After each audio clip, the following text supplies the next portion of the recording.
Isso. Bom dia, bom dia.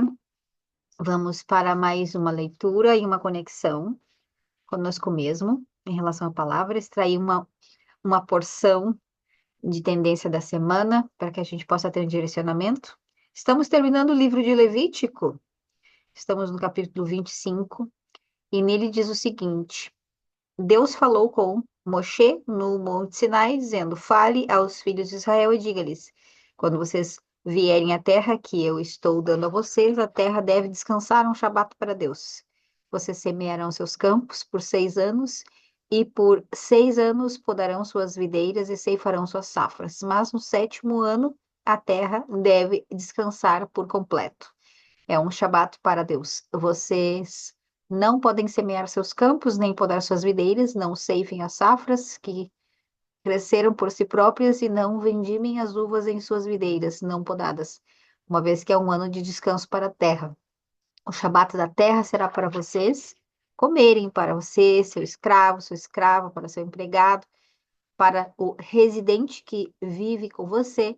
Toda produção pode ser comida pelos animais domésticos e pelos animais silvestres que estão em sua terra. Vocês contarão 7 anos sabáticos, isto é, 7 anos, 7 vezes. O período de 7 ciclos sabáticos será assim de 49 anos. Vocês anunciarão com o toque do chofar no sétimo mês, no 10º dia, no dia da expiação. Vocês tocarão o chofar por toda a sua terra e santificarão o 50º ano, declarando a liberdade por toda a terra para todos que vivem nela. Este é chamado de jubileu para vocês. Cada pessoa deve retornar à sua terra de herança ancestral, e cada pessoa deve retornar para sua família. Este é o jubileu, o 50º ano que será para vocês. Não semeiem, nem ceifem as safras, nem vindimem as uvas de videira, porque é ano de jubileu. Ele será sagrado para vocês. Dos campos vocês comerão o produto. Neste ano, jubileu, a pessoa deverá retornar à sua propriedade hereditária. Paramos aqui. Depois disso, ele começa a falar um monte de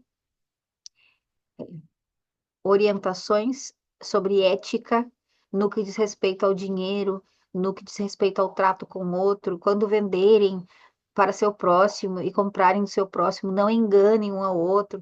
Então, ele vai dar uma sequência aqui de como se relacionar com o outro, como ser ético e íntegro com o outro em relação ao financeiro, à compra, à venda de terra, se alguém se perdeu nas dívidas, como ajudar, deve ajudar e etc e tal.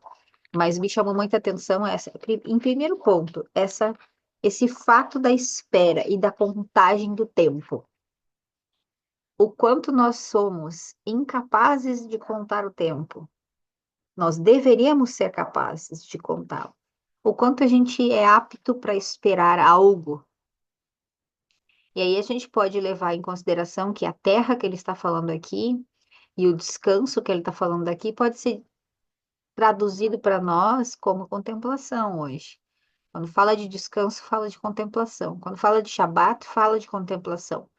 6 dias trabalhamos e no sétimo dia contemplamos aquilo que fizemos, para que o nosso sistema corporal, psíquico, tenha um descanso dessa maquinação interna constante de mudar a nossa realidade, de mudar aquilo que a gente não quer, de mudar aquilo que a gente tem insatisfação. Então, a gente vive na consciência, muito nessa busca. A gente para de ter ações, a mente não para, ela segue fazendo ações para modificar a realidade. Por quê? Porque a gente não está satisfeito.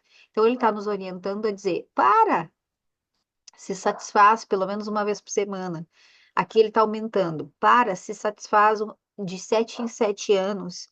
Você precisa trabalhar isso em você, esse descanso, essa contemplação. De 50 em 50 anos, em 50 anos você será restituído. Aqui ele está falando sobre voltar à sua terra de origem. Então, tu imagina, você trabalhou uma vida inteira modificando as coisas, fazendo coisas, realizando coisas, querendo mudar o mundo. No 50º ano, a ideia é você chegar nesse lugar e dizer assim: cara, show, fiz o que fiz, não fiz, e vou contemplar nesse momento. São 50 anos, é um momento de descanso da consciência, descanso da terra. Será que eu consigo fazer isso? Ou lá com 50 anos, eu tô bem fora da casinha, eu tô vivenciando menopausa, eu tô vivenciando ninho vazio, eu tô frustrada com aquilo que tive ou não tive, etc e tal. Então, é uma orientação muito clara de descanso pausado e organizado, de 7 em 7, 7 dias, 7 anos, 50 anos. Por que eu falei que a Terra é a consciência? Porque lá na nossa porção em Lucas, Cristo vai falar a mesma coisa, a mesma referência a jubileu, ele vai dizer, é a passagem que ele vai para a cidade natal dele, ele vai para a sinagoga, ele abre o rolo da Torá e lê em Isaías a parte que fala da profecia e aí ele fala, e hoje essa profecia está se cumprindo.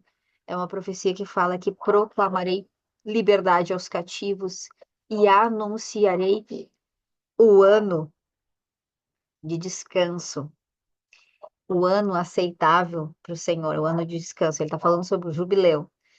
E aí é daqui que a gente entende que antigamente poderia até ser dito como algo referente ao físico, à terra verdadeiramente. 7 anos você planta e no sétimo você não faz mais nada.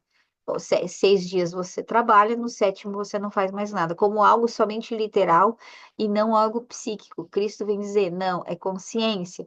A consciência é que é liberta, a consciência que precisa retornar para sua terra de origem. A consciência da escravidão, do fazer, do realizar, do conquistar, do eu não aguento esperar, eu não suporto esperar 7 dias, eu não suporto menos ainda esperar 7 anos. Tampouco esperarei 50 anos. Essa consciência cativa no fazer é que precisa ser libertada. É essa consciência que Cristo veio anunciar. A nossa consciência cativa na ação, cativa nos deuses internos de realizações. É essa consciência que é livre. Então, quando a gente crê em Cristo, precisaríamos crer que a nossa consciência é livre. Só que liberdade não tem a ver com vida louca. Porque muitas vezes a gente olha para a liberdade e pensa: uhul, é nós que voa, bora, vamos dar-lhe, que agora sou livre. Liberdade tem a tendência a ser vista como algo, faço o que quero e o que quero é de toda lei. Isso é feitiçaria, isso não é autoconsciência. Quanto mais consciência temos, mais responsabilidade temos. De quem? Do outro. Quanto mais livres somos, mais responsáveis pelo outro somos. Porque quanto mais livres somos, mais podemos enxergar a realidade para além de nós mesmos. Então, essa semana tem muito a ver com isso. São muitas regras e ordens e ética e integridade sobre dinheiro, sobre recursos, sobre como não molestar o outro, sobre como cuidar do outro quando o outro está mal, quando um cai financeiramente falando, como a gente ajuda, a gente deve ajudar a levantar o outro, não deve cobrar pelo empréstimo, deve ser generoso. Então, ele está falando de liberdade, e ao mesmo tempo ele está falando de generosidade, de doar, de responsabilidade pelo outro. Na porção da semana que vem, ele vai intensificar isso, a palavra vai intensificar isso, e eu quero trazer o último ponto para vocês no Salmo 112, que eu vou ler para vocês também, para a gente entender o que que é essa liberdade de consciência e o que isso impacta em nós. Salmo 112 diz assim: Aleluia, louvado seja o Eterno, bem-aventurado é o homem que teme ao Eterno e que ardentemente se dedica a cumprir seus preceitos. Poderosa na terra será sua descendência, uma geração íntegra e abençoada. Fartura e riqueza haverá em sua casa, e sua generosidade durará para sempre. Mesmo na escuridão, uma luz resplandece para os íntegros, pois ele é compassivo, misericordioso e justo. Bem haverá para quem tem compaixão e empresta a quem necessita, e seus negócios conduz com equidade, jamais será abalado, eterna será a herança, a lembrança do justo. Não se intimidará com notícias fúnebres, funestas, pois seu coração firmemente confia no Eterno. Ele se sente seguro e não é temeroso e testemunhará o fracasso de seus inimigos. Ele oferece e distribui o que precisa aos necessitados. O que precisa aos necessitados. Perene será a sua benevolência e com glória será exaltado. O ímpio, porém, ao ver o que acontece, se sentirá revoltado, inutilmente rangerá seus dentes e terá frustrada a sua ambição. Ele está falando dos dois lados aqui.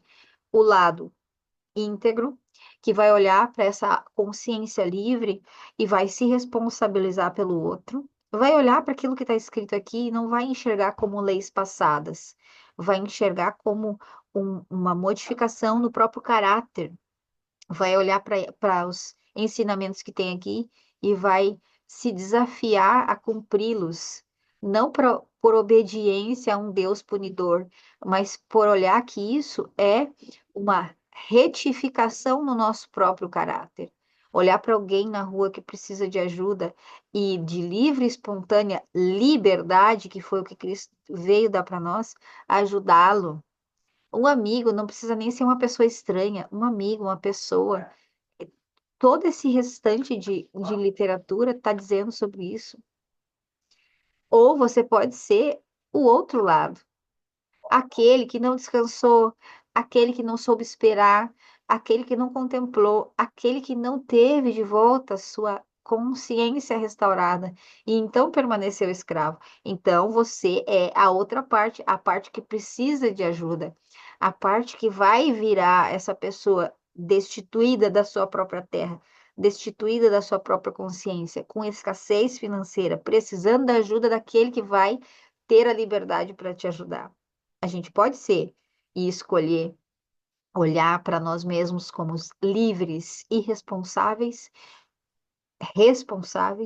ou a gente pode simplesmente achar que liberdade é vida louca e se tornar aquilo pela qual a gente não quer se tornar, escravo, escasso, não íntegro, desonesto, cair, se perder financeiramente, não ter condições, necessitar dos outros, necessitar de donativos humanos, não crer na providência divina.